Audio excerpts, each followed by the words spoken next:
روزانہ نماز عصر کے بعد یہ چھوٹی سی تسبیح پڑھتا ہوں، ہر مہینے کروڑوں روپے کماتا ہوں۔ بسم اللہ الرحمن الرحیم۔ محترم ناظرین، آج ایک ایسا عمل آپ کی خدمت میں پیش کرنے لگا ہوں جو نماز عصر میں آپ نے کرنا ہے۔ جو شخص غریب ہے، تنگ دست ہے، بے سہارا ہے، اس شخص کو چاہیے وہ اس عمل کو ضرور کر لے۔ اس وظیفے سے انشاءاللہ تعالی اس کا سارا قرضہ بھی اتر جائے گا، لاکھوں کروڑوں کا وہ مالک بھی بن جائے گا۔ اللہ تعالیٰ اس عمل کی برکت سے انشاءاللہ تعالیٰ اس بندے کو ارب پتی بنا دے گا۔ اگر وہ فقیر ہے، تنگ دست ہے، کچھ بھی اس کے گھر میں نہ ہو، اپنا گھر گاڑی بنگلہ کچھ بھی اس کے پاس نہ ہو، ایسا بندہ بھی اس عمل کو اگر کر لیتا ہے تو انشاءاللہ تعالیٰ چند دنوں کے اندر اس کا مقدر سنور جائے گا، اس کی قسمت بدل جائے گی۔ اور یہ عمل آپ روز چلتے پھرتے بھی پڑھ سکتے ہیں، بیٹھتے بھی پڑھ سکتے ہیں، یا مخصوص وقت میں بھی پڑھ سکتے ہیں۔ یہ عمل بڑا آسان ہے۔ محترم ناظرین، جو لوگ کاروبار کی وجہ سے پریشان ہیں، ملازمت کی وجہ سے پریشان ہیں، جن کے گھروں کے اندر تنگ دستی نے ڈیرے لگا لیے ہیں، بے روزگاری جن کے گھر سے ختم نہیں ہوتی، رزق جن کے گھر میں نہیں آتا، انشاءاللہ رزق ان کا دیوانہ ہو جائے گا، رزق ان کے پیچھے پیچھے آئے گا۔ وہ لوگ جو اس عمل کو کر چکے ہیں، الحمدللہ 100% انہوں نے اس عمل سے رزلٹ حاصل کیا ہے، 100% اس عمل کو مجرب پایا ہے۔ آپ انشاءاللہ اس عمل سے مایوس نہیں ہوں گے۔ یہ عمل کبھی کسی کو مایوس کرتا ہی نہیں، یہ بھی بڑا آسان عمل ہے۔ لیکن اس سے پہلے میری یہ ایک بات اپنے ذہن میں رکھ لیں، یہ میری ایک نصیحت کو اپنے پلے باندھ لیں۔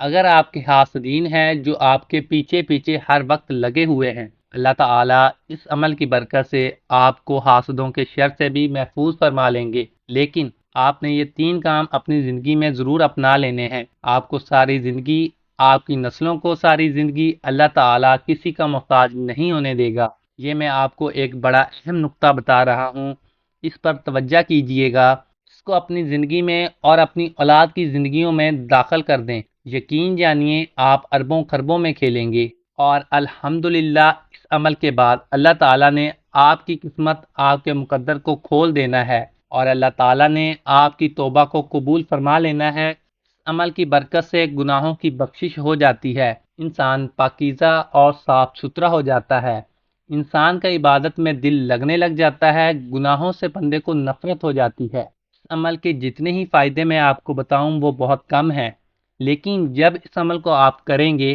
آپ کو پہلے ہی دن اس عمل کی تاثیر ملے گی۔ انشاءاللہ اللہ تعالیٰ کا ایسا کرم ہوگا کہ آپ کے گھر کے اندر وہاں سے رزق آئے گا جہاں سے آپ کا گمان اور تصور بھی نہیں جاتا۔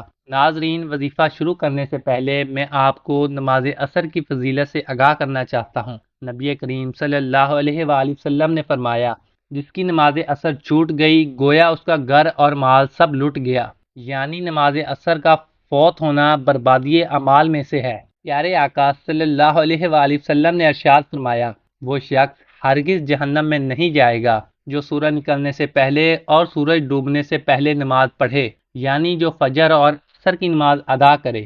حضرت جریر بن عبداللہ رضی اللہ تعالیٰ عنہم فرماتے ہیں، ہم لوگ نبی کریم صلی اللہ علیہ وآلہ وسلم کی خدمت میں حاضر ہوئے۔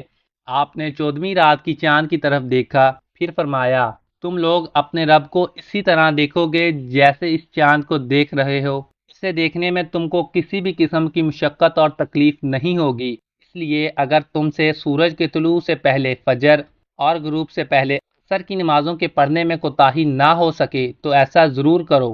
پھر آپ نے اس آیت مبارکہ کی تلاوت کی، ترجمہ، تو سورج نکلنے اور غروب سے پہلے اللہ کی پاکیزگی بیان کرو۔ حدیث پاک میں ہے، رسول اللہ صلی اللہ علیہ وآلہ وسلم نے فرمایا، جو شخص فجر اور عصر کی نمازیں پڑھے وہ جنت میں داخل ہوگا۔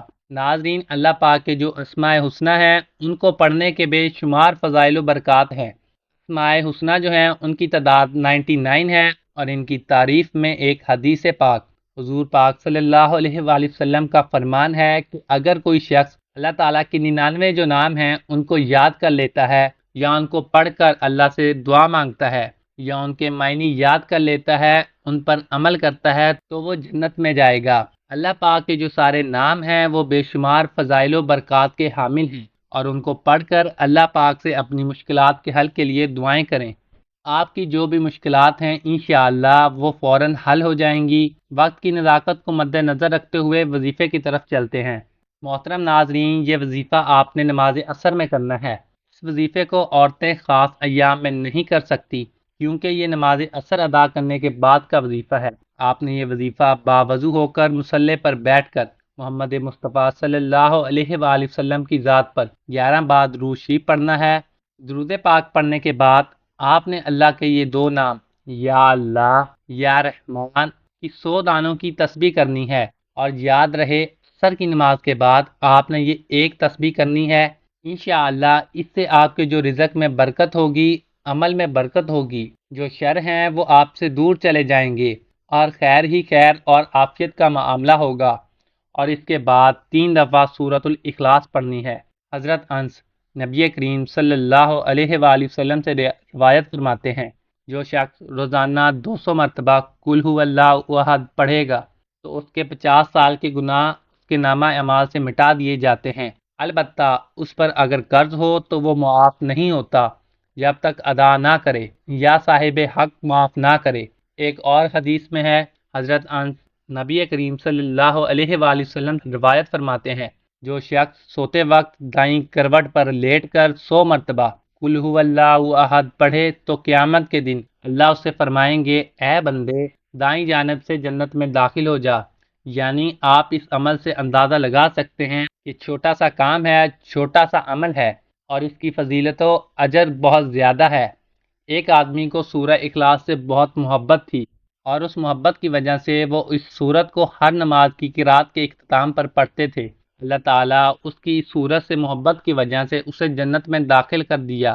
اور ایک حدیث میں آتا ہے کہ رسول اللہ صلی اللہ علیہ وآلہ وسلم نے صحابی کے متعلق جو امام تھے اور ہر نماز میں قل هو اللہ احد ضرور پڑھا کرتے تھے، اور جب ان سے اس کا سبب دریافت کیا گیا تو کہا، مجھے اس سورت سے بے حد محبت ہے۔ فرمایا، اس شخص کو خبر دے دو کہ بے شک اللہ تعالیٰ بھی اس شخص سے محبت کرتے ہیں۔ اس کے علاوہ سورۃ الاخلاص کے بہت سارے فوائد ہیں۔ نمبر 1، اللہ رب العزت 300 غضب کے دروازے بند کرے گا، مثلا دشمنی، قرضہ، فتنہ وغیرہ۔ نمبر 2، 100 دروازے رحمت کے کھول دے گا۔ نمبر 3، 30 دروازے رزق کے کھول دے گا، اللہ تعالیٰ غیب سے رزق دے گا۔ نمبر 4، اللہ پاک اپنے علم سے علم دے گا۔ نمبر 5، 36 مرتبہ قرآن پاک کا ثواب ملے گا۔ نمبر 6، 50 سال کے گناہ معاف ہوں گے۔ نمبر 7، اللہ پاک جنت میں 20 بنگلے دے گا۔ یہ وظیفہ جو ہے اس کو خاص عصر کے بعد کی تاکید کی گئی ہے، اور اس کے لیے عصر کی نماز پڑھنا بے حد ضروری ہے۔ یعنی آپ نماز پڑھے بغیر یہ وظیفہ کریں گے تو وظیفہ کارآمد نہیں ہوگا۔ نماز عصر کے چند فضائل، اس کی اہمیت ہم آپ کی خدمت میں پیش کرتے ہیں۔ فرمان مصطفیٰ صلی اللہ علیہ وآلہ وسلم ہے کہ تم میں سے کسی کے اہل و مال میں کمی کر دی جائے تو یہ اس کے لیے بہتر ہے کہ اس کی نماز عصر فوت ہو جائے۔ اس کے علاوہ جس کی نماز عصر رہ جاتی ہے اس کا اتنا بڑا نقصان ہو گیا کہ گویا اس کا خاندان اور مال سب تباہ ہو گیا۔ حضرت موسیٰ اشعری سے روایت ہے کہ نبی پاک صلی اللہ علیہ وآلہ وسلم نے فرمایا کہ جس نے ٹھنڈے وقت کی 2 نمازیں پڑھیں، فجر اور عصر، تو وہ جنت میں جائے گا۔ اس کے علاوہ ایک اور حضرت موسیٰ اشعری سے روایت ہے کہ آپ نے فرمایا کہ نبی پاک صلی اللہ علیہ وآلہ وسلم کا فرمان ہے کہ عصر کے بعد کا جو وقت ہے یہ قبولیت کا وقت ہوتا ہے۔ اس وقت میں اللہ پاک سے اگر کچھ بھی سچے دل سے مانگا جائے تو وہ فوراً مل جاتا ہے۔ اللہ پاک میرا سنانا اور آپ کا سننا اپنی بارگاہ الہی میں قبول اور منظور فرمائے۔ تمام احباب سے گزارش ہے کہ اللہ تعالیٰ کے 99 ناموں میں سے ایک نام کمنٹ میں ضرور لکھیں۔ اللہ تعالیٰ ہم سب کا حامی و ناصر ہو۔ جزاک اللہ۔